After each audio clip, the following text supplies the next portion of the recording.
I say this all the time, that I have the privilege to introduce people, and sometimes I mean it and sometimes I don't. I have the privilege of introducing this individual to you for many reasons. It's serious. First of all, you have his bio, so I'm not going to read it to you other than to note a number of things. 12 books, probably more than 12 books at this point.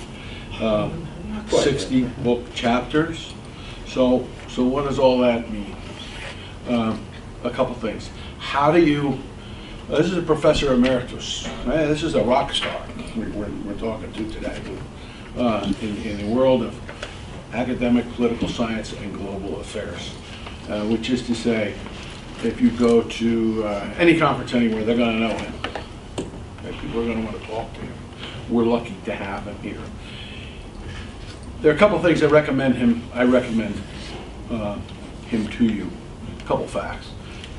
First of all, I was sitting this morning. Some of you are in the Evolutions of the Global System class that I do, and I promised you that I would have a writing assignment to you on Monday, and so I was doing it this morning with regard to a guy named Francis Fukuyama, okay?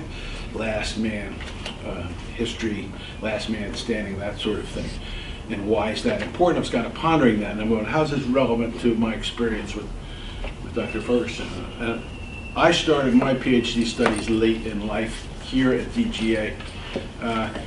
Wasn't quite the end of the Cold War in the early 90s, but it was certainly well before 9/11 and well before, quote, the new world that you guys are growing up in. Okay?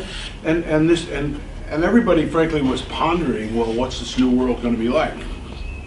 And these guys were writing about it, and they could write about it because they'd done all the homework already. I mean, they were in the middle of their careers, and they were writing about this thing called globalization. What does it mean, et cetera, et cetera. Obviously, we're still struggling with that, and their predictions, et cetera. Fukuyama's especially, and Huntington and a number of other individuals, and Dr. Ferguson were the predictions, and now we're kind of testing them. He thinks about big picture items, big picture, which is why I like them. This book I still use. He's got a bunch of them. I'll admit I haven't read all of them, but I read this one a lot. It got me through a good deal of, I'll read it off to you in a minute. Got me through my comps, right? I didn't just read it, I mastered it. There's good stuff in here, and I've been reading it recently. It holds up very nicely. Yeah, a little dated on some things. But the organization of, gee, what should we be thinking about when we look at the future? It's all here, okay? What are the issues? Technology, organization, culture, ethnicity, borders, all the issues you guys are discussing now, it's here, right? Not all the answers, but all the questions. And that's really what we do, is we create the questions, and then we go forward and we figure out the answers later, right? So it's called Remapping Global Politics. 94, I think, was the date of it. Maybe 2000? Excuse me, 2004. 2004. Yeah. I lose a decade often. Oh yeah, it happens. They just fly by. So I recommend that to you. He was on my dissertation committee as well, and I was doing something on technology and how it changes ethics in military technologies, drones and that sort of thing. He looked at that. So really influential to me. The other thing is the only reason DGA is here, and we have something to do today other than all being in the political science department someplace, is because this guy, they set it up. And they had a vision. It was very radical at the time. It's still pretty radical, frankly, which is, hey, let's get interdisciplinary. We cannot do our jobs going forward if we don't understand business and economics and political science and governance and security and all the other disciplines that we look at. Can't do it. And if we don't recognize that fact and stop being all very parochial about, I'm a political scientist, I'm an historian, I'm a this, I'm a that, we're not going to be good leaders. We're not going to be able to run things. We're going to be pretty bad. So these guys decided, they got it together, they said, let's do this the right way. And they set up DGA, and that's the spirit of DGA. It doesn't exist anywhere, PhD, anywhere else in the world, except here. Masters, yes, not PhDs. That's because they thought about it and they took the time and put in the effort to do it. Someday you guys are going to run a school someplace or some project somehow. You know, you're going to have an idea and you're going to go, oh man, I'd just rather go home. Let somebody else deal with it. And you'll remember him. Say, there's other people that do this. They did it. I can do it too. Okay? So, big deal that he's here. Big deal that he's nice enough to come and speak to you. God only knows what he's going to talk about, but it's going to be big. Big issues. Okay? I look forward to hearing you. You have the floor. Yes, thank you, Rick. It's good. What an anticlimax after that. Really appreciate it. And I might say that the program in the university at the highest levels has gone through a lot of shaking up over the last several years. And I guess I'm not going to put this on YouTube, but I think what I really want to say is I think Rick and Natalie have really made such a difference in the situation here over the last several years that we owe an enormous debt of gratitude to them. It's just been most impressive. That could go on YouTube. My original topic for this, I think that was advertised some time back, was globalization, past, present, and future.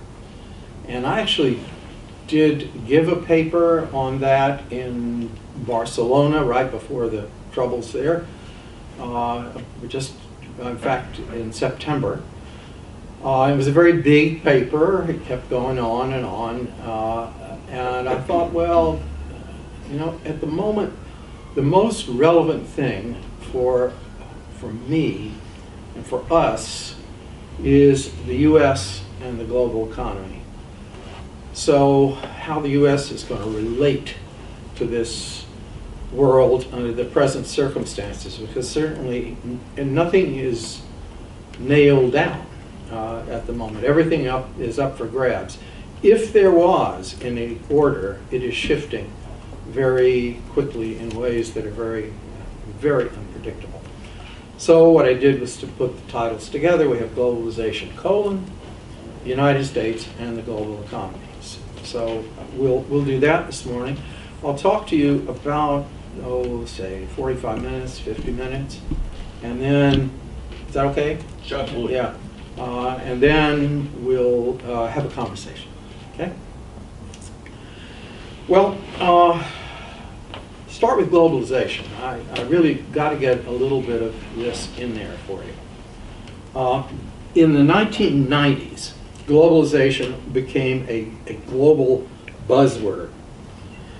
And certainly globalization is still in the news, but the talk has shifted. It's become less positive overall. Back in the 90s, it was all rah-rah globalization. Now it's globalization, and so on. The shift in mood actually was captured, I think, by Dick Monsbach, with whom at Iowa State, with whom I often write. In our 2012 book, the date is interesting, 2012, because our book on globalization was Globalization, the return of borders to a borderless world, question mark. In 2012, we didn't know how this was playing out, but you could see even then, it's been some years now, right? We've been moving more and more back into the state boxes. It's curious. I think there's a worldwide assumption now, it is that globalization has sort of stalled, or it's on the decline, it's in retreat, or it's even reversing. But I do believe that is mistaken, or at least it's very misleading. And it stems from a misunderstanding of what globalization is, or the way it should be thought of. I'm going to give you my definition because it works for me, and I hope it'll help you. Globalization is an evolutionary, multi-dimensional, non-unilinear, that means it doesn't go just in a straight line, process. That word process is key. That has been in progress for millennia. The essence, of course, is the spread of contacts and influence, the exchange of goods and ideas, cooperation and conflict, interconnectedness, if you will, across territorial space.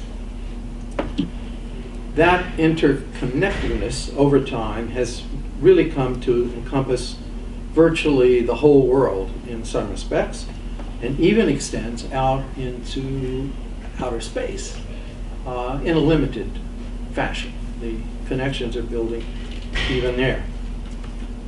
It's really key to understand that globalization has multiple interrelated dimensions. It's a really big business, so often associated with just economics, finance, or communications. But there are all these things. Ecology, this is in no particular order, and this isn't even a complete list. Ecology, disease, demography, trade, finance, technology, culture, ideology, politics, military affairs, society, social trends. Important. Globalization may advance, or it can stall, or it can even retreat in one or more of those dimensions without necessarily affecting any of the others, or at least not many of the others. So that's one thing to remember. Also, integration and disintegration of political boundaries and relationships across borders are normal parts of the process. So there's a kind of back and forth to this. The borders get softer, the borders get harder. The borders are rearranged. Political units come together, they break apart. And the further you go back, the better perspective you have on this, because I like to think about globalization beginning at the moment that first person head out in their dugout canoe up the river to go trading with the folks up there.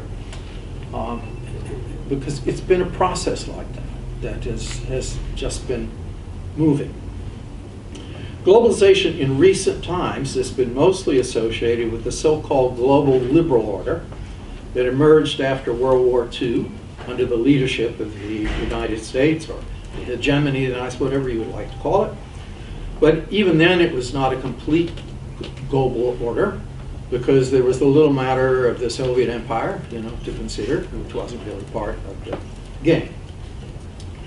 And don't get hung up on that word liberal. I know that's a dirty word in some quarters in American politics.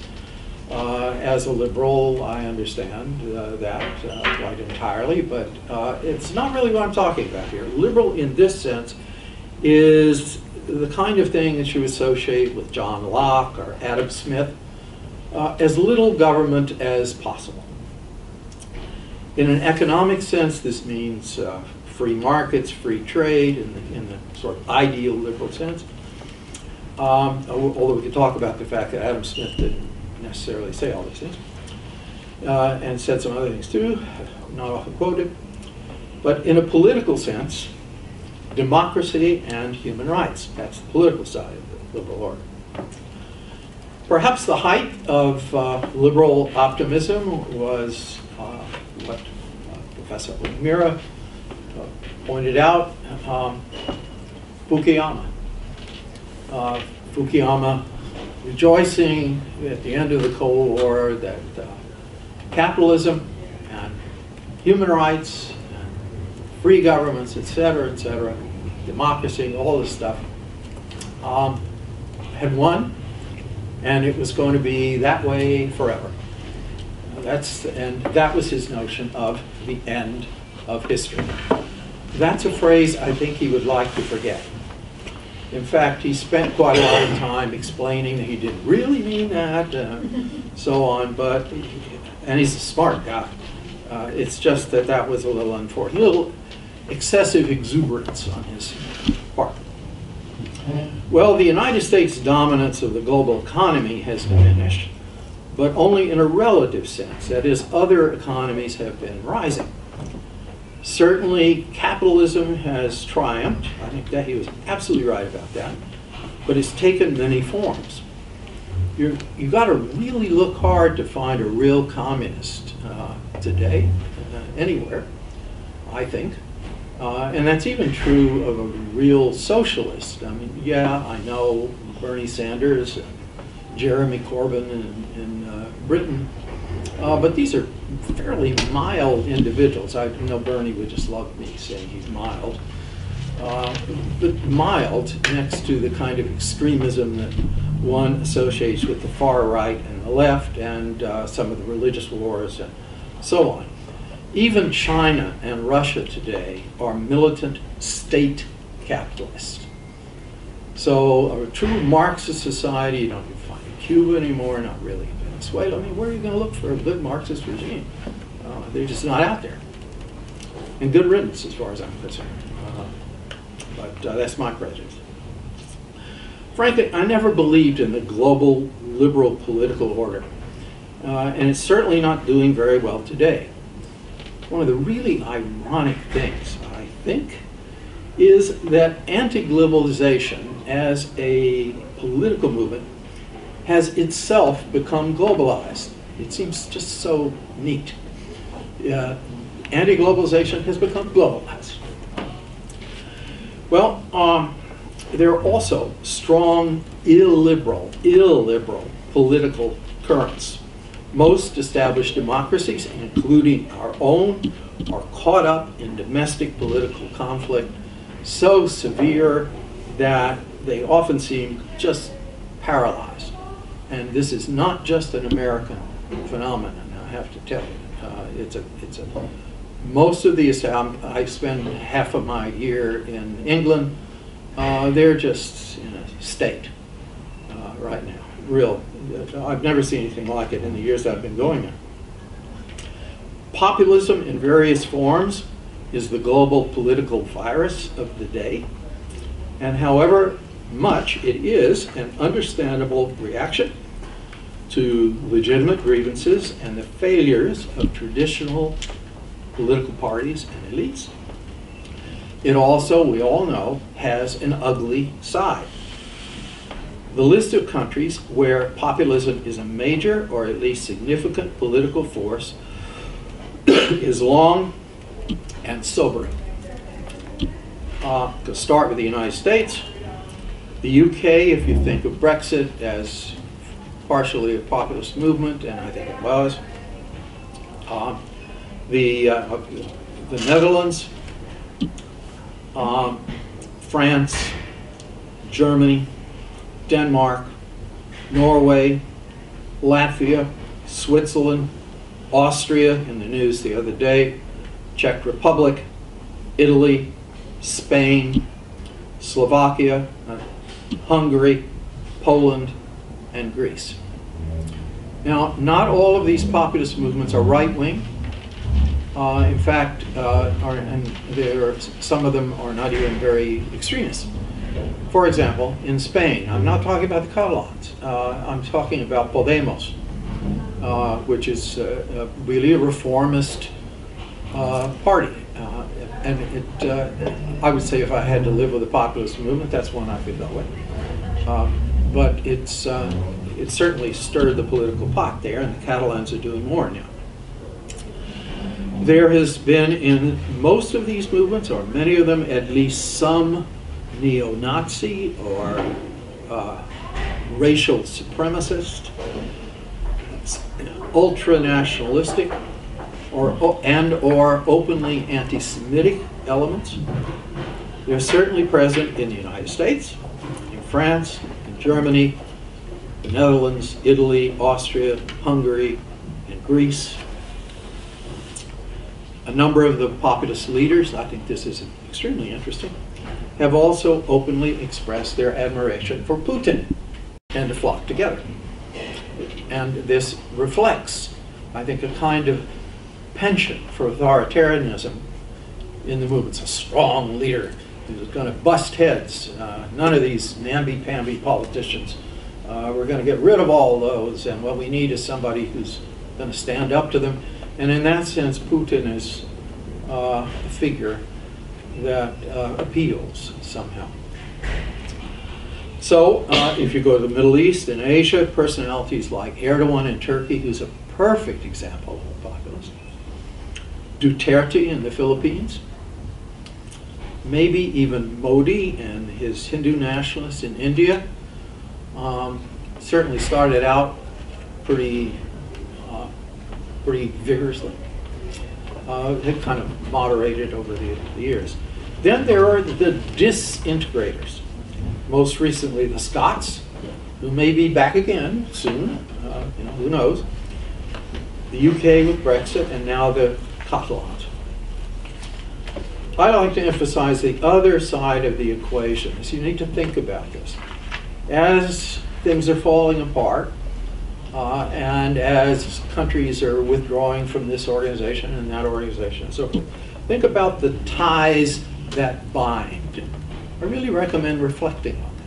What are the ties that bind? What are the costs of disintegration in various forms?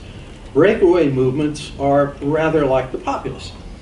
They tend to win, or perhaps not quite win, elections by the narrowest of margins, and then they proceed to act as though they have a mandate. Any interest in minority rights? No. Who cares about the opposition? This, in my opinion, will murder democracy. This is not the way good democracies behave. They attempt to placate the opposition, to work with the opposition. And this has been the traditional British pattern over most of the years. The problem here is that the working together with the opposition can get so close that after a while, the outsiders begin to feel excluded. And that's, I think, part of the basis of the populism movements that have taken place. Well, the Catalans are certainly experiencing how difficult it is to get away from the Spanish government.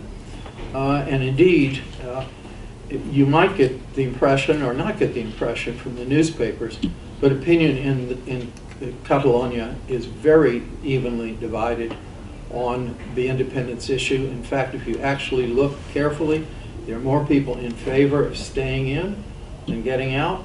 It's just the Catalan independence movement has been very active and vocal.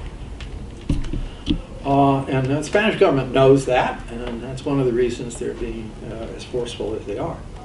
But think about the ties that bind. The British have more than 759 treaties, that's the best estimate I've been able to find, that they have to renegotiate if they ever really leave the EU. They're going to have to go through all of those. And think about the mess that would follow if NAFTA just collapsed. Unraveling that really would be interesting. So I'm now going to look strictly at the economy. That's globalization. It has its political side, its trends, its economic side. This is the United States in the global economy. Overall, the world economy is looking pretty good, much better than any time since the 2007-8 financial crisis. Only with respect to transnational, transborder capital flows, that is the movement of money across borders, has there been some retreat in globalization? There's much less money flying around now than there used to be. I don't think that's a bad thing, because excessive cross-border stuff was one of the causes of the financial crisis.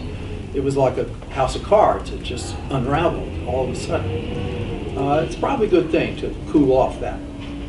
I'd say the world economy is not booming right now, but there's steady and broader growth with more countries involved, and I like that. Christine Lagarde, the International Monetary Fund's managing director, recently said, and it's kind of obvious, but it was her statement, the world is changing. And what she really meant was that 60% of global gross domestic product, GDP, and 80% of growth in the global economy is now attributable to emerging and developing economies. And that's a pretty staggering figure when you think of the traditional situation. The IMF's late summer forecast predicted that global growth would be 3.5% this year, 3.6% next year, and there are better conditions in the Eurozone, despite all the problems, and in China and Japan than had been earlier forecast. Forecasts, even for the United States and the UK, which were a bit gloomy after Brexit and elections and so on, were wrong so far. The US economy is doing very well, thank you, and the British economy, oddly, is doing extremely well. This is bad for me because it means the pound's up again. Well, before the crisis, trade grew about twice as fast as GDP. Since the crisis, trade has barely kept up with GDP. But that's changing again, it seems. The IMF now forecasts that trade will enjoy an optimistic 4% growth rate in 2017 and 3.9% in 2018. That well outpaces growth in GDP. Now, there are a lot of question marks here. We know US trade and UK trade are in a state of fluctuation, so we don't know what exactly is going to happen for some time yet, at least a couple of years. Meanwhile, and this is an important figure, between country, income inequality has continued to shrink. That's between the countries, comparing their growth. Okay? Yeah. Oh, I thought you had a question. It's continued to shrink, which it has for decades. A Financial Times analyst said this makes sense.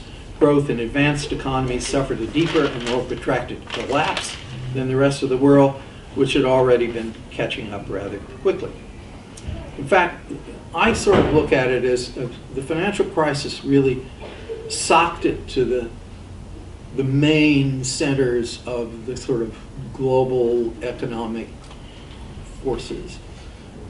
And while they were struggling to keep the house together, roof on, or whatever, the rest of the world just went on pretty much doing their thing, and they caught up.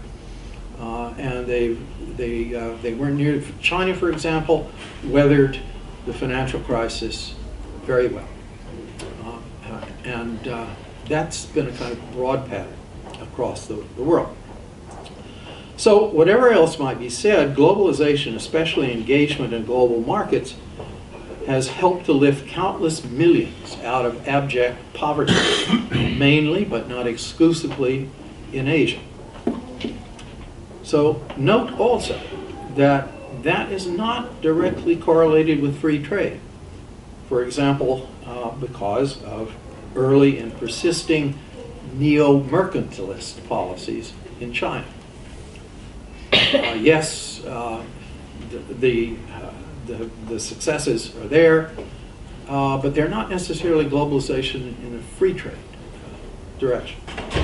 Okay, by the traditional standard of nominal GDP, the U.S. has the largest economy in the world, 18 trillion, 24.3% of all the global economy.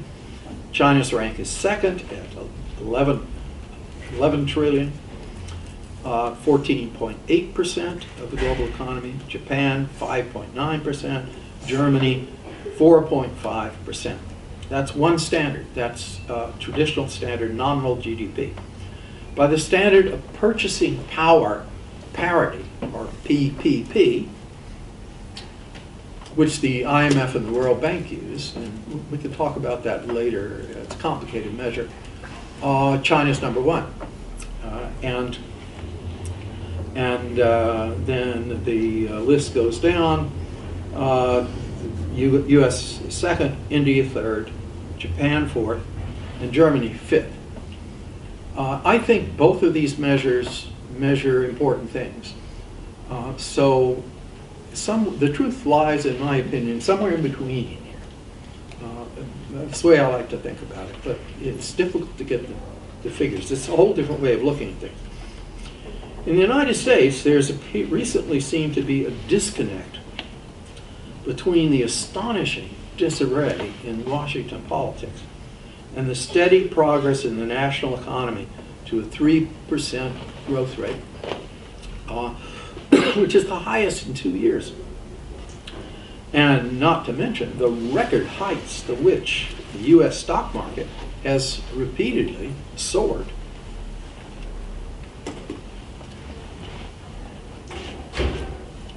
Most observers, analysts, regard the Wall Street situation as responding to hopes for tax cuts, economic deregulation, and a major increase in spending to rebuild the country's crumbling infrastructure. At least there was some hope in the beginning for that. I don't think we're going to see it, frankly, in terms of the infrastructure business, and the rest is still under negotiation. The U.S. economies continue to add jobs. The unemployment rates gradually declined to 4.2%. But certain sectors, we all know if you watch the news, like coal and manufacturing, still struggling.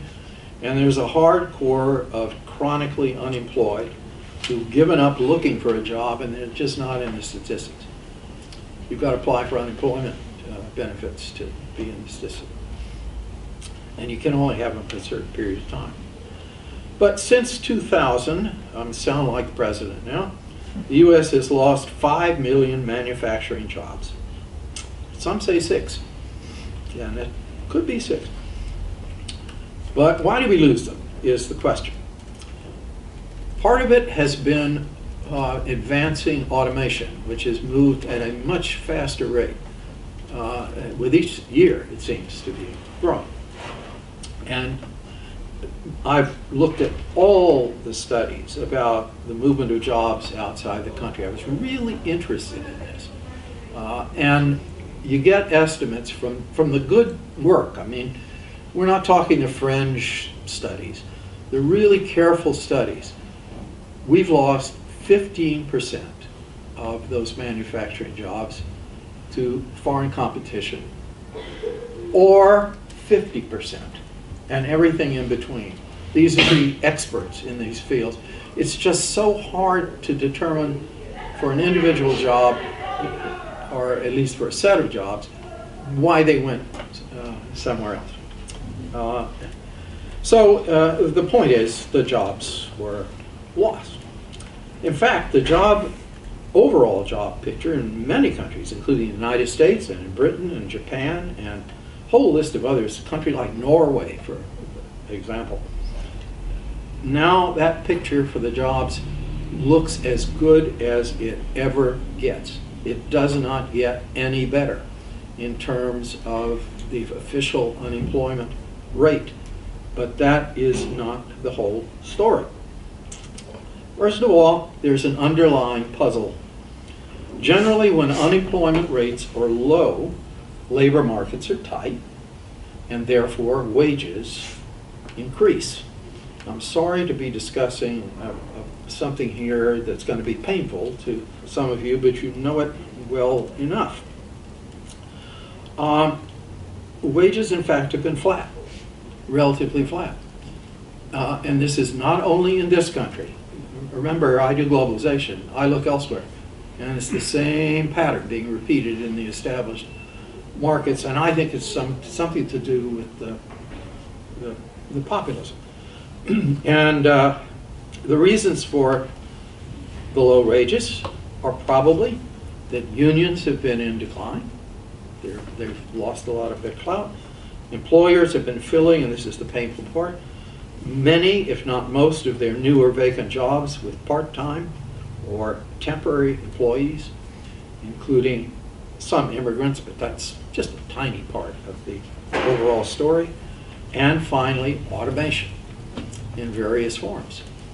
If you have an established employee and they leave, do you have another hire in that position? No. You have temporary employees. You don't have to pay them health benefits, you don't have, all this stuff. Or you find a machine that sits in the seat and does the same job. And this is a continuing pattern. So yes, people are working, but many of those jobs are not real jobs in terms of security and pensions and health care and other benefits that us old folks remember as being part of the picture. So there's an underlying sense of unease among American workers, and I have to tell you, it's around the world. It's around the world, it's not just in the US. But we have a peculiar situation here, and that is student debt. It's giant. Students owe $1.3 trillion. Let me see if I can give you the picture. That's 44 million borrowers. Okay? That's about 620 billion more than the total US credit card debt. So think about that. It's a lot of money. In fact, the average class of 2016 graduate has $37,172 in student loan debt, and that is up 6% since last year. So you not only got this job market, but you're carrying, that sort of thing. I speak from experience in my own family. There's no doubt about it. Okay, another stepping quickly. Income inequality in America. According to the Federal Reserve study, the top 1% control 38.6% of American wealth. The bottom 90% control 22.8%. So 38.6 versus 22 for the top 1%. For the bottom 90%, you add them all together, 22.8. Inequality rose tremendously during the financial crisis. And it continues to rise, partly because of the rise in the stock market. The thing is, it's been soaring, and if you own stock, you're part of that. And if you have your net worth, even, of course, as my wife always reminds me, it's funny money. It could disappear tomorrow, but nonetheless, it's counted as your income levels, and certainly taxed that way if you sell your stock. But only 50% of Americans are in the stock market, even in a little bit, any way. So they're not benefiting from that. It's also true that, at least until recently, the real incomes of the America's middle class stagnating. And their children probably still can't look to the sort of improvement in their income and their status that their parents experienced. And nonetheless, things are a little brighter. Over the last 2 years of the Obama administration, middle class got its largest successive pay raises, and they'd had for decades. It was up 5.2% in 2015 and 3.2% in 2016. And I have every reason to suspect that pattern's probably continuing even as we speak. Things are getting a little better in that area. Far less encouraging is the fact that there's still a huge poverty problem in the United States. 50 million of Americans live in what are termed distressed communities. These are areas with a falling number of businesses, where the local population has low median income, not enough jobs, high levels of poverty, and low educational achievement. The southern states, including Alabama, Arkansas, Louisiana, Mississippi, and South Carolina, that shouldn't come as a surprise, but in Mississippi, for example, 43% of the population live, by this definition, in distressed communities. Versus, we'll go the other opposite end of the spectrum, 1% in Utah. 1% in Utah is not exactly an ordinary state.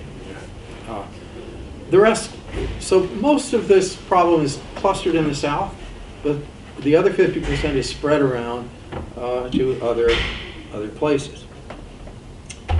Now, tax reform, or what President Trump is now, I think, rightly calling tax cuts. The Senate, you know, surely, just passed the legislation.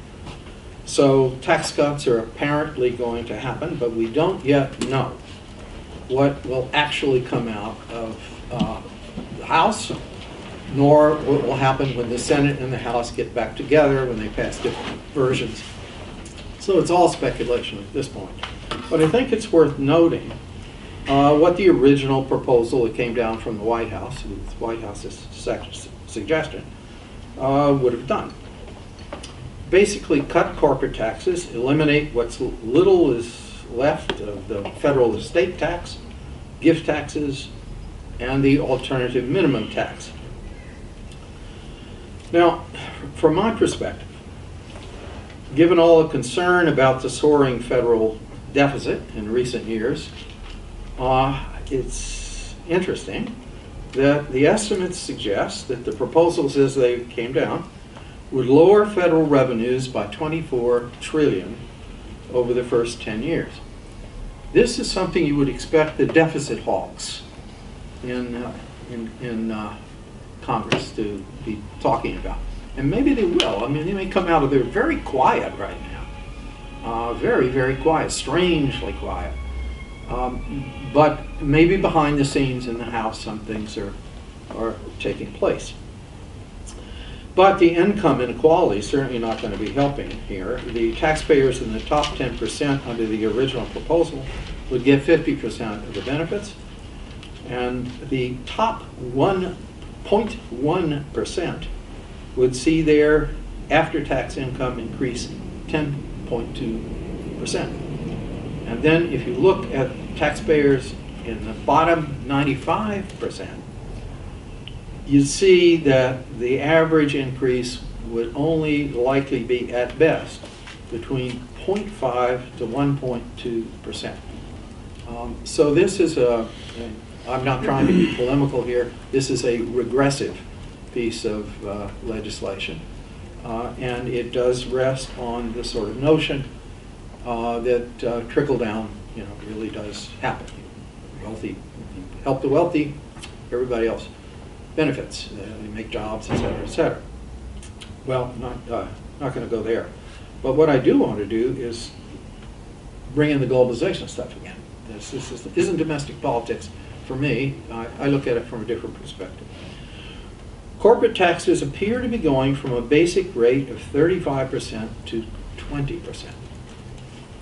Now, here's a quote from Martin Wolf, the chief economist of the Financial Times, which is truly, in terms of understanding the world economy, it is my Bible. This is a wonderful newspaper. It just leaves the Wall Street Journal in the dust. And because it's very balanced, it has a global perspective, And it covers U.S. politics too brilliantly, and with a little distance, which I think helps. Okay, Martin Wolf says, at present, the U.S. taxes on worldwide income of U.S. corporations is at 35%, but with a lot of deductions and loopholes and so on. But leave that aside, these are the highest rates of any significant high-income countries. But here's the kicker. U.S. companies pay this rate of income on income earned abroad only when the money comes back here, when the money is repatriated, when the profits come back. If they leave them abroad, they're not taxed, zero. So what's actually happening, according to Wolf, is some $2.5 trillion in the profits of U.S. industries and subsidiaries and companies of all kinds is parked abroad. In the language of experts on corporate taxation, the U.S. has a residence-based corporate tax system, but it is deliberately leaky. This is Wolf. One way of fixing this would be to lower the rate, which is obviously happening, but apply it to worldwide income as it is earned.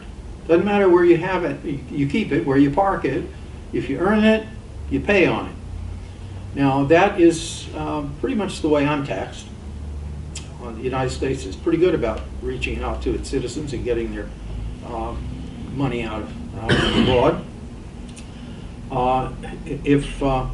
If I earn money in Britain, which I don't these days, because I violate my visa, but if I did, the U.S. government would tax it.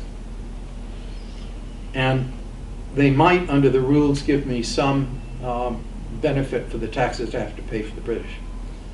But it doesn't, for companies, that kind of thing does not apply. Companies earn that in Britain. If they don't bring the money home, they don't pay on that. So that's the system. And Wolf said, since the administration is proposing a cut to 20%, that seems a sensible way to go. You should apply it only to worldwide. I'm sorry, this is very concrete. One way you could fix this would be to lower the tax rate, but apply it to worldwide income, just as it's earned. So it might be sensible to take this moment to start doing that. But it's not quite this simple.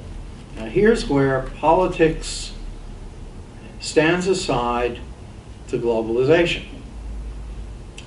If you have a residence-based corporate tax system like the U.S. now has, the name of the game for companies is to shift production to low or zero tax jurisdictions and then never bring the profits home, where they'll be taxed. But if you switch to a taxing them on worldwide income, that creates a huge incentive for the companies to move their corporate domicile abroad, so that technically they're no longer U.S. companies and therefore not subject to U.S. taxation. And Wolf comments on this, and this, for those of you who work in global affairs and interested in globalization, and you really should be interested in the economic side of this picture, this is a beautiful statement of what we have here. To be fair, he says, globalization has made the taxation of corporations very hard. It makes it difficult to determine where profit is generated. It facilitates shifts in the location of production, corporate domicile, and it separates the location of companies from that of their shareholders. All this encourages a competitive race to the bottom among governments. And in addition, if that weren't enough, technological developments have created huge companies that own little fixed capital and whose production can barely be located. So good luck if you want to try to tax them. You know, they're going to be one step ahead of you. So somehow you have to find a way of dealing with this. And I don't think this is a partisan issue at all. It's just a matter of fair taxation. The Trump administration, being the nationalistic kind of administration it is, I think really should be concerned about that. Find a way of capturing that taxation. Well, okay. The bottom line here, with the latest reforms, if that's what they are, is the budget gap that's going to go on. The gap, the deficit, year after year. The interest on the debt consumes 6.5% of the federal budget. It is the fourth largest item in the federal budget. The others, as you might imagine, are Social Security, into which Americans paid, military spending, Medicare, and Medicaid, put in the same category. So interest on debt is the next one. So where are we going to get the money to pay for a strong national defense? And actually, I'm one of those folks who's really in favor of this. I'd like to see a lot more nosing around about waste in the whole defense area. I think a lot of it's going down the tubes because of the stakeholders and weapons systems and so on. But in effect, I think in this dangerous world, you have got to have an effective military. And if you do not recognize that fact, you're living in la la land. That's my personal opinion. Little speech there. But where are we going to get the money for that? Where are we going to get the money for repairs and improvements on America's crumbling infrastructure? Plenty of it in New Jersey. Where are we going to get our money to meet our obligations to the Social Security system and maintain a decent health care system and a decent social welfare net? All these things are extremely important, and I don't see money for them, let alone the willingness to be that concerned. Okay, two more subjects and then I stop. U.S. trade and immigration.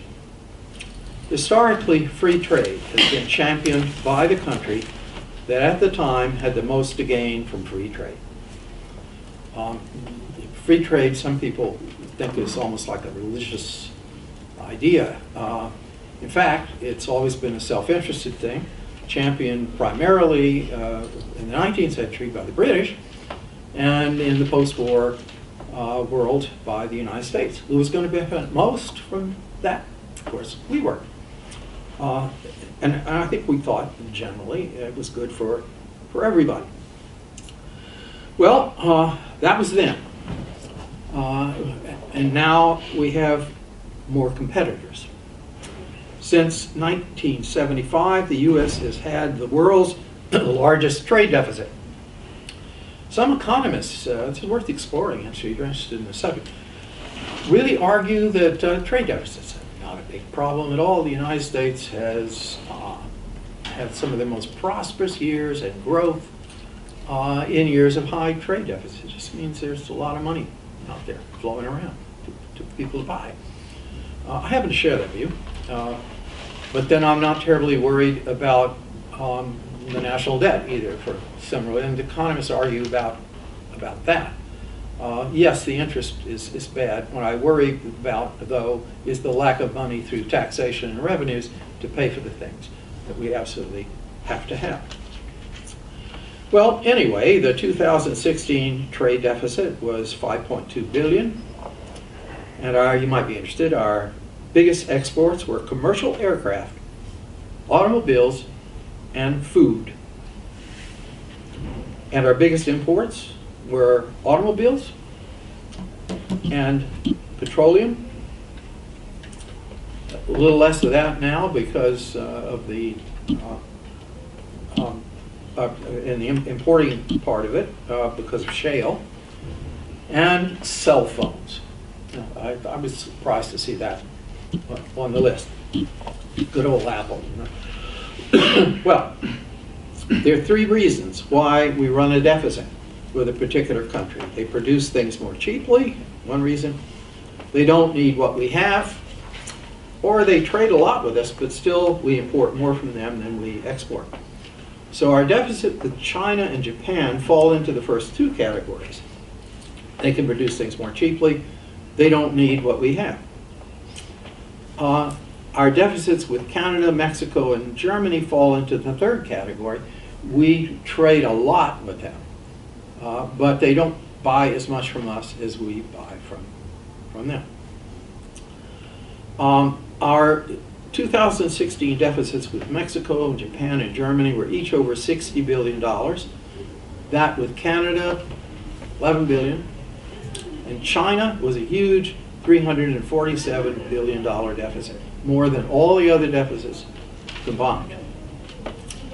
And this is another interesting statistic when you think about NAFTA. We traded almost as much with Canada and Mexico as we did with China. So it seems to suggest things are not entirely 100% right in balance.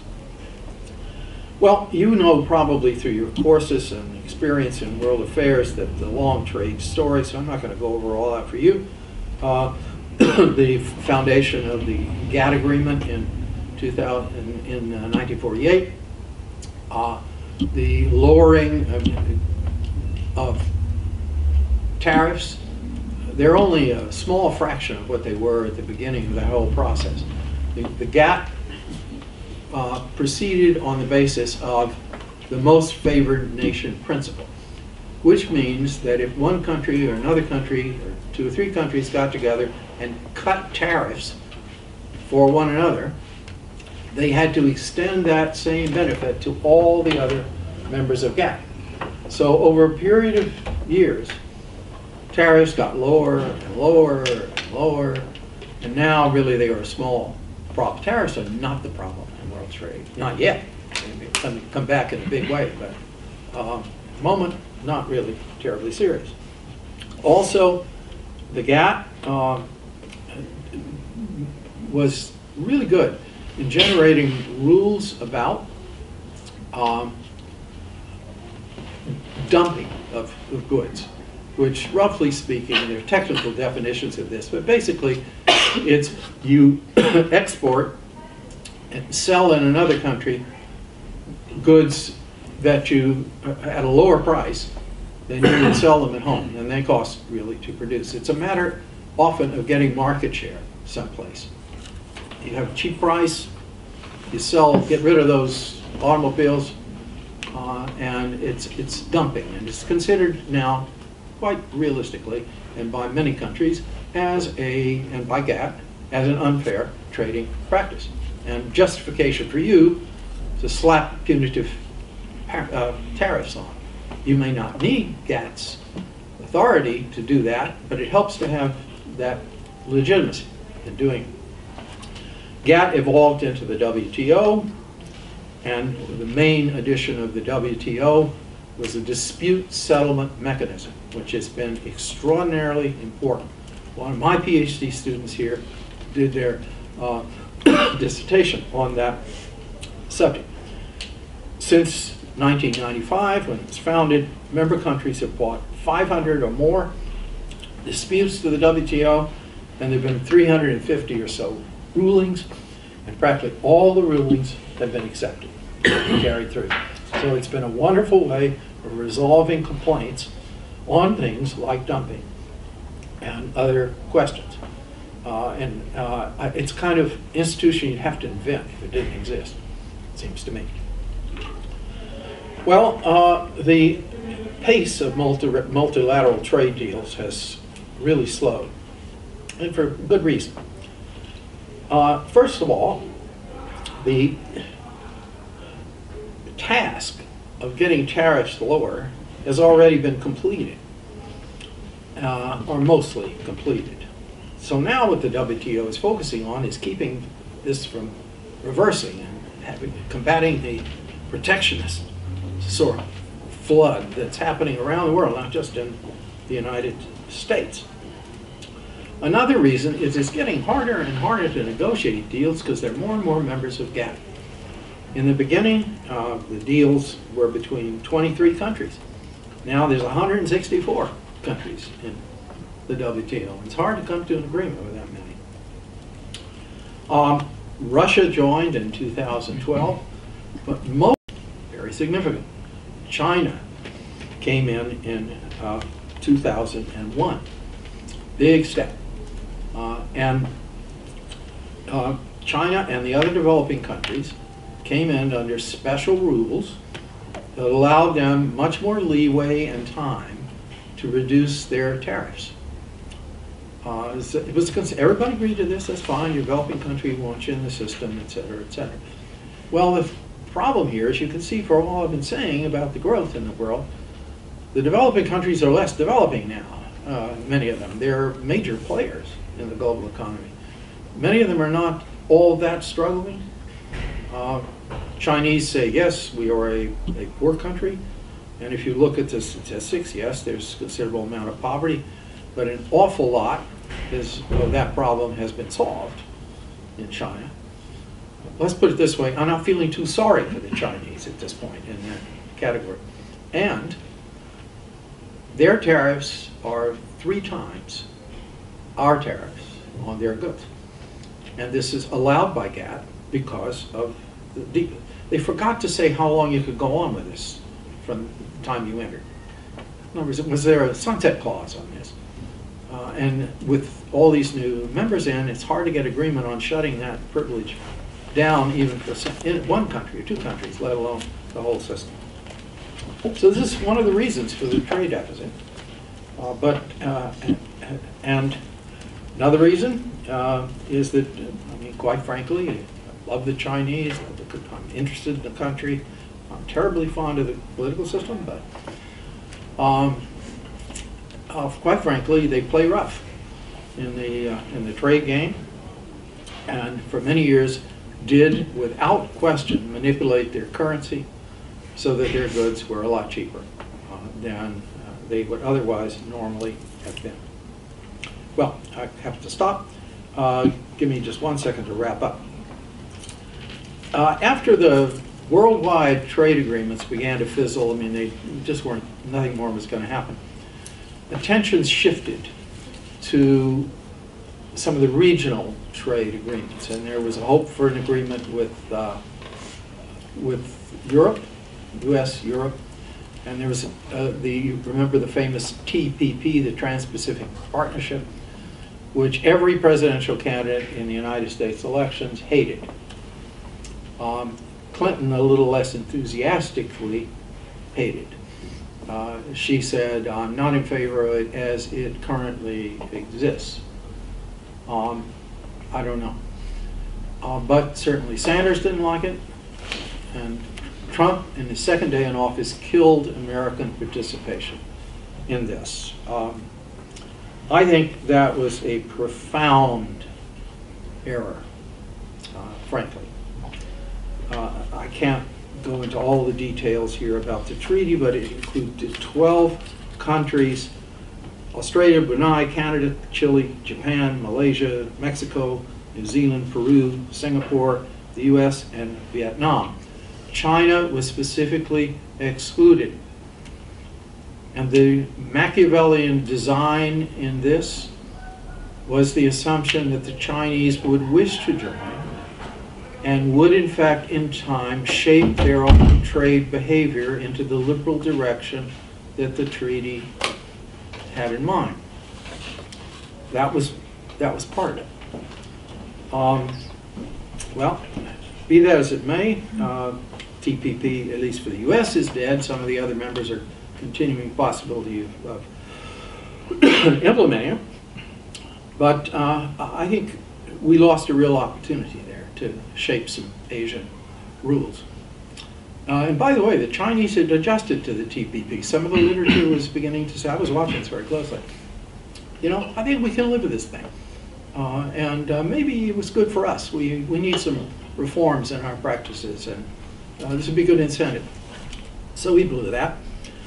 And the TPP also had some pioneering rules in the area of labor and environmental, intellectual property, human rights, and anti-corruption. It was all in there. Not so easy to enforce sometimes, but that's the first time anything has been that specific. So it had all the things it seemed to me. But having said all that, I do not believe that the main purpose of the TPP for the United States government was ever the benefits to U.S. trade from this, which were, I believe, as you heard me, real. The real reason was a demonstration of the United States' continued involvement and commitment to Asia. You remember the much talked about pivot to Asia. It was a way of saying, look, we're engaged here. We're continuing to be engaged. Well, we're not engaged now. We're definitely out. And the benefit is going to be China's. They will step into the void and may, in fact, I think it'd be very ironic if they end up maybe joining the TPP and then being the dominant power in it, or they have their own regional system that they've been promoting for years, and maybe members of the TPP sort of cluster of countries will move in that direction. But we have consigned, both in trade and in politics, Asia to the Chinese, in my opinion. And again, as much as I like China, admire China's accomplishments, I do not believe this is in United States interest in any sense whatsoever. It's just plain stupid what we did. I'm not going to talk about NAFTA, but we should maybe in the question section. We're so tied up in NAFTA. If NAFTA collapses, which I think it's going to because Trump really hates it, he's not going to let negotiations succeed. His base won't like him if he finds some solution and the thing, he tweaks NAFTA, and I'm not going to sit there. I think he's going to kill it. He's going to drag the negotiations out and they're going to fail. And if that happens, the unraveling process is going to be hell. Particularly the supply lines that have been built up by U.S. companies over the years, making this in Canada, this in Mexico, this in the U.S., and the relationships that have, this is a huge, in Trump's terms, situation. It'll be just a mess. And it's going to be like Brexit in terms of the market, at least. NAFTA doesn't have the political dimensions that Brexit involved.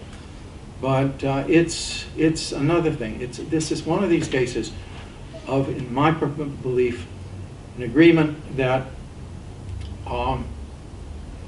ain't bad, isn't really broken. It needs to be tweaked and renegotiated a little bit here and there in quiet, in peace, in reasonable terms. Not this grandstanding stuff. It's just a terrible mistake. Couple last points on immigration. 2 or 3 things, unless you really study the subject, you're not aware of it. Let's take Mexico. Most of the illegal immigrants from Mexico have now been in the United States for more than 10 years. Something like only 7% have not been here for more than 5 years.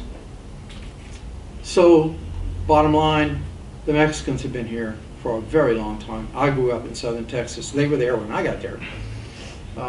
In fact, about 150 years before. In fact, they came with the Spanish, in the 1500s. Most of them are here, and they've been here for a long time. The net migration from Mexico is 0. Nada. Nothing. 0. It's the usual thing. You shut the barn door when the horse is already out. There is no Mexican immigration problem at the moment, except what to do with those legal status of those that are here in this country, and that's worth debating, discussing, etc. The main problem is the drift through Mexico today from Central America and elsewhere of enormous numbers of refugees and people coming to find a better life from there through Mexico. And I joke, but I don't entirely joke, that it'd be a much better thing if the United States would finance a huge wall between Guatemala and Mexico, and or crack down on immigration from Central America to Mexico, and just leave the Mexican border largely alone. It's in my opinion, a foolish issue. The other side of U.S. immigration is from Asia. Most of current immigration comes from Asia. They outnumber Latinos in terms of the current numbers. Many of these are, as you well know, high-skilled people, well-educated before they came, not all, but many, with all kinds of skills, many of whom are quite able to get legal immigration status. So that's it. That's, in fact, my cue to stop. So I'll stop with that. Sorry for gassing on. You understand, that's what professors do. We run on, our own form of gas. So, please, question. Natalie. I'm actually curious because the political rhetoric around jobs, especially manufacturing jobs, seems like it's pining for a time that really is unattainable and doesn't exist anymore. So essentially, when you're talking about jobs and outsourcing and there's all this backlash against it, it really seems like a dated conversation, and yet we're not really talking about automation as much. And I'm just curious, especially in this political moment, how do we define a good job? Because I think the manufacturing jobs were considered a good job at one point, but decades ago, and so we have this odd nostalgia. We haven't brought the conversation to 2017 yet. Yeah, what is, my own family and students and all around the world that I see, they're redefining what it means to work. I mean, they're more, ready for they're uneasy about this, but they're finding ways of dealing with the situation as it exists. I really don't like it. It is true that I think the long-standing job where you work for one employer most of your life, or we could expect to do that, that's really history. Really, absolutely history. Things are just changing too quickly. Companies get bought out and all this stuff. If I were legislating, I'd really be interested in exploring what I could do to limit the effects of automation. I'd like to, make it. It just seems to me absolutely cruel and furthermore dehumanizing to the entire economy and culture of a country when you can't find a person either on the phone or in a particular position. My example is in Britain. I've been banking at Barclays Bank since 1986. They used to have an office full of employees, famous for their careful service and friendliness. In fact, I was getting paychecks from Rutgers, and they were coming in by mail to me in those days. It was the only way to do it. But they agreed. They knew that I was going to get X amount of money every 2 weeks, and the bank simply credited my account and waited for the check to arrive. I'm sure if it didn't, I would have heard about it. But that was the kind of friendliness they had. They were in a beautiful older building. It's a great place. Well, a building has been sold to a Chinese restaurant. No, actually it isn't. It was an Italian restaurant. chain, terrible food. They moved their central headquarters in Cambridge, which is one of the major cities of Britain, to a narrow, modern, soulless office in which, the last time I went in, there seemed to be 3 employees, one of whom was dealing with people who were clearly getting mortgages or something of that kind. But where there used to be tellers, no tellers, not a single one, a bank of machines, most of which are perennially out of order. You know, it's creating a mess. And if you have a problem, you know, ooh, machine at my card, you know, good luck. You'd be lucky to find anybody to deal with. This is one of the major banks, one of the major cities of Britain. And that story is written large all across the world. Where did that job go? Why couldn't you have a teller? I know you're making more, but at least have some. I don't know how you do this, but if I would like to think about ways you have to justify not simply eliminating positions in a willy-nilly way. Sounds like pie in the sky. I'm sure it is. But it is true. We're never going back, in my opinion. Natalie, you put your finger right on it. Coal has a limited future regardless of what you do in the meantime here. American coal in particular.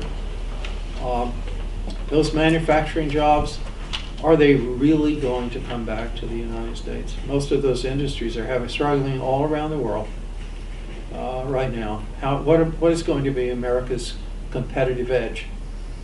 Chinese are extraordinarily good steel makers. They got so much steel they can't deal with it. It's a surplus production. It's one of the major problems.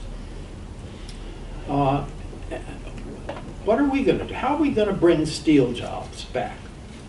What could you possibly do unless you subsidize them from the government so that you could sell steel at dirt cheap prices, in which you better do it in America too, or else you will be accused of dumping. Better sell it here. So, I don't know. It's a whole new ballgame out there. Let me make my tiny little pitch for all of you. You can tell I'm sort of enthusiastic about global issues, and particularly the economic ones. I'm enthusiastic about all of them, but this was on economy. Some of you may be the Harry Potter generation. You remember the line about follow the spiders, right? There's an older line, and it really fits. Follow the money. The world turns on this. There's Trump, there's Congress, there's all of these problems. But there is a global economy that just keeps churning and turning and evolving daily. And it's partially company-driven, it's also technology-driven, it's people-driven. There are people involved in this. And it is so complex that your average congressman, even the best trained of them, and that's a small number, cannot comprehend the complexity of these problems. Just look at it. Spend a little while and look at it. If you did, you'd never think about starting the process of unraveling it. You'd never dream. It's so stupid. But from my point of view, this is interesting stuff. Taxing companies, where production happens, relative inequalities, changing patterns of development at all points. This is really interesting. So many students of international relations are caught up with security issues and human rights questions. I'm certainly not saying any of those are insignificant, but there is a whole background there that's almost more important than what governments do that conditions what happens. And you're missing half the fun and half the gloom if you don't pay attention here. Yes? I think to dovetail off Natalie's question, when you look at agreements like NAFTA and the GATT, which lead to rapid deregulation and the creation of lower wage jobs, especially within manufacturing sectors in Mexico, the United States ultimately entered into like this trilateral trade agreement as a way of garnering a market on cheaper labor, cheaper goods, without having to pay the tariffs that also benefit lower earning, middle income developing nations. Part of that, where we're going to see, I think, automation in the United States within these jobs, like there would be no real strong argument to sort of bring manufacturing jobs back. And the only way I've seen within living in Central America to have avoided automation is to create sort of low-level bureaucratic jobs, which pay ultimately low to middle wages without the opportunity of sort of moving further ahead in garnering a secure wage or a higher wage, or moving ahead to position, or moving ahead within economic mobility. How in the United States, for example, in those sectors, like because we are in the situation that we've created, how do we bring jobs back that are sort of on par with the manufacturing sector without sort of disrupting those trade agreements and without going to full automation? Because we're never going to bring back manufacturing. I don't think we'd ever see that. It's just not going to happen. We're not in a position. There's only one way it could happen. If you built such a high tariff wall that you could not import. I'll tell you, just to show I'm not wholly partisan, I think some of these issues are not really shouldn't be partisan issues. One proposal I thought was rather interesting in the taxation realm was something that Ryan floated just briefly, and then he got immediately shot down by everybody. But it was a suggestion for an imports tax. Whatever comes in, there's a tax on. Doesn't matter, and there's certain, you negotiate the amount, but on automobiles it would be this, on whatever, but there is a tax on imports. So that you begin to give American business and factories and so forth a slight competitive edge, if not selling abroad, because you're going to have repercussions there. At least you're protecting. This is the old idea of protectionism. You're making, and you're, in this case, you're raising money in a way that encourages the economy. I'd have to really think about that, but it didn't get anywhere because, of course, American retailers make their money on inexpensive imported goods. And we're in such a mess in so many areas. The immigration area, who's okay? I know we're just trying to quit actually. I want to close maybe on this point about immigration. There is such a hostility out there in some quarters to foreigners in our country, and they're coming in, taking our jobs, and so on. Well, I ask, and I think every American ought to ask, whose jobs are they actually taking here? Those manufacturing jobs, and not very many of them anymore. And that's almost irrelevant at this point. I don't think very few immigrants are going to get into those jobs if they reappear at all. So they're not taking the manufacturing jobs now. Most of the Mexicans came to this country doing hard labor. They worked in the fields. They were bending work and picking work. The worst kind of work that Americans would not do. That's why they were allowed in the first place. And some of them, of course, came illegally, but and I wonder who's going to do that work if the Mexicans fail to come in. I've known, Mexicans, people of Mexican nationality and ethnicity, or if it's an ethnicity, since I was a kid. And the stereotype of the Latino, the Mexican, the old one we used to have in the bad old days, leaning up against a cactus, having a sleep, These are folks like immigrants to the United States, have worked I don't know how many jobs, supporting their families. They're, what's not to like about them? They're practically American. They're hardworking. They're family loving. They have all they're religious. They, what's not to like? I never could understand that. But are Americans going to do that kind of labor? What may happen, and this is what I really fear, is the automation stuff hitting the agricultural industry.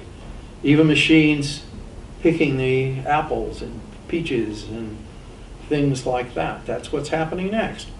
It's going to give people in the automation industries jobs, but we're going to lose that other dimension.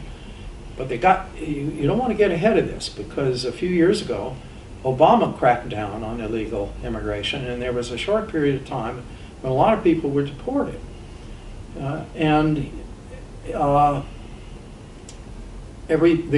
community of illegals went underground. It just happened for a while.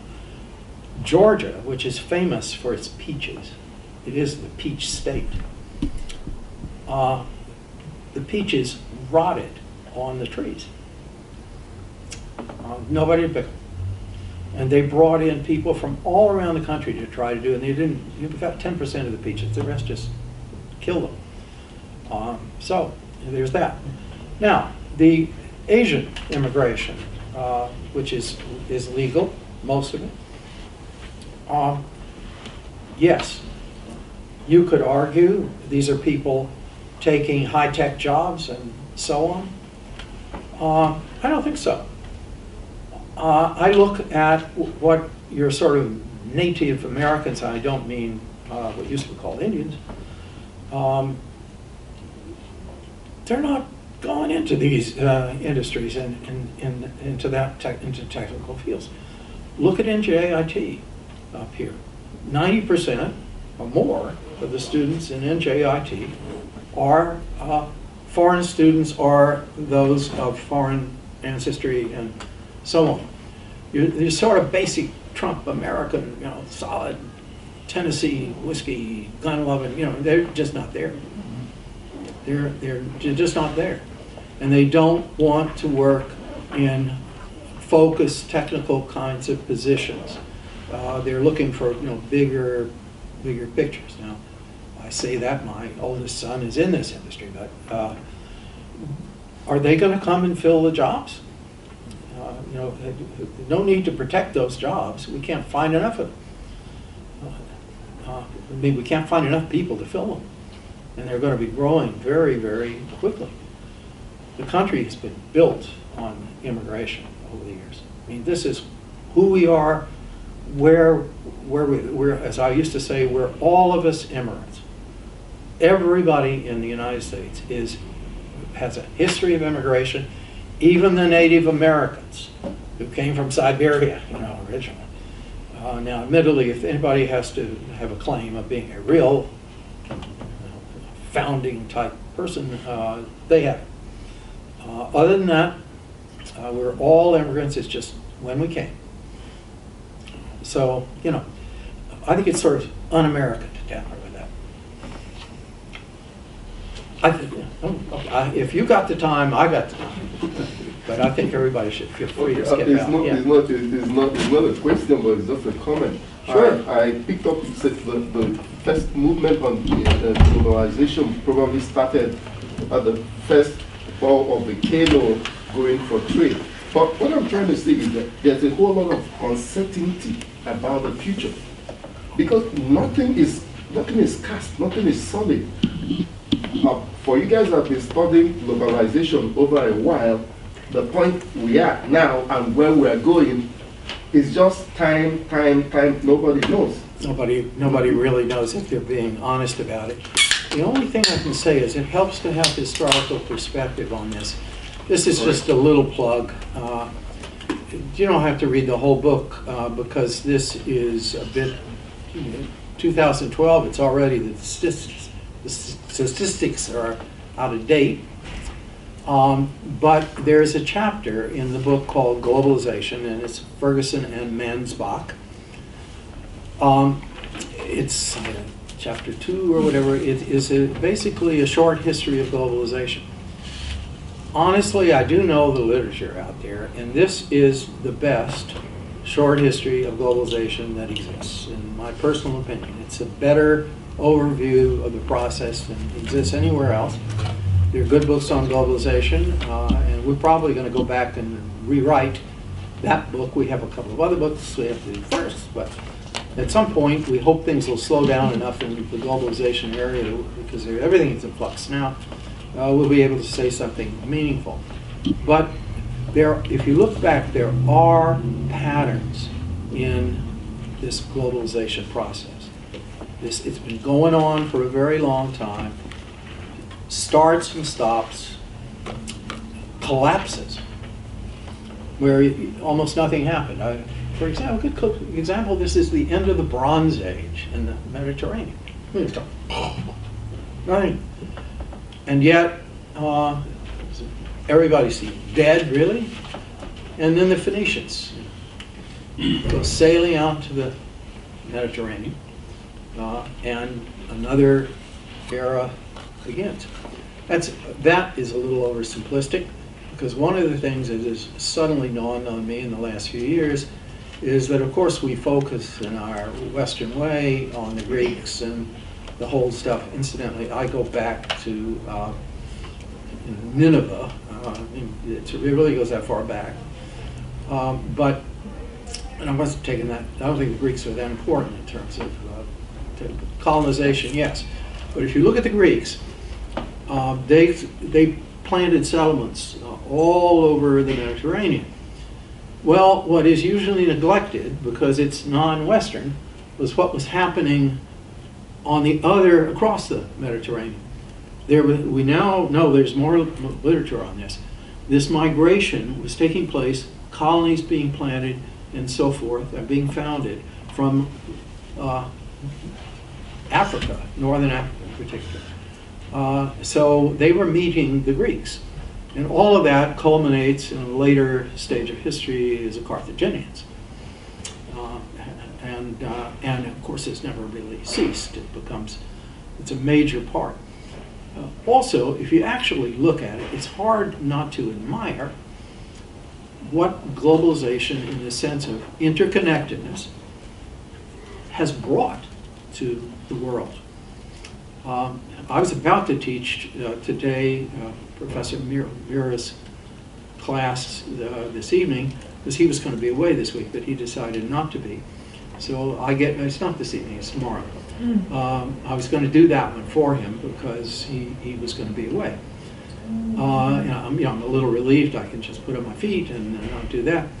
But his topic for that day, now he may have changed it since he sent out his outline to me, but it was going to be the benefits of globalization. I got a long list of those. And the downsides of it is a short list. Significant, but short. And that's worth exploring. Be a good popular article, an article for the Atlantic or something, the benefits of and whatever, in a written for the general public. I'm thinking maybe I'll do that. But really, globalization gets a bad press these days. It wasn't always so, but it's bad right now, and it's unfair, and it's based on ignorance, unfortunately. But there you are. My European colleagues, and real concerns such as the erosion of social standards, what the companies are getting away with, and all that. Yeah, I think we have to go. Yes. Yes. Okay. Thank you. Pleasure. Pleasure, Stephen. Thank you.